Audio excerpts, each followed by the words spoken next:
Hi hello నమస్తే welcome to AB channel. ఇది నిన్నటి వీడియోనే, బట్ కొంచెం లేట్గా పెడుతున్నాను. వెంటనే రిజల్ట్ అయితే ఉంటుందండి. చూడండి, నిన్న మనం ఏదైతే ఆ వాటర్ కొట్టామో వెంటనే వితిన్ 5 minutesలోనే ఇవన్నీ కూడా కింద ఇలా పడిపోతూ ఉంటాయి అన్నమాట. చూస్తున్నారు కదా, ఒక్కసారి ఇవన్నీ పడిపోయిన తర్వాత కింద మళ్ళీ అవి చనిపోవండి.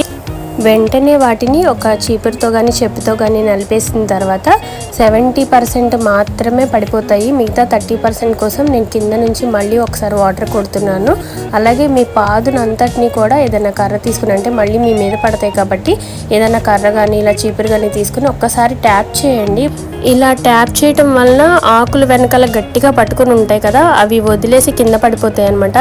చూడండి ఎంత మంచి రిజల్ట్ అయితే కనిపిస్తుందో. అయితే ఒక్క విషయం, మామూలు వాటర్ కొట్టినా కూడా ఇవి కిందకి పడిపోతాయండి. కానీ వాటికి ఆకులు రుచిగా ఉండకూడదు, మళ్ళీ అక్కడికి వెళ్ళకూడదు అనుకుంటే మాత్రం ఖచ్చితంగా నేను చెప్పిన టిప్స్ అన్నీ ఫాలో అవ్వండి.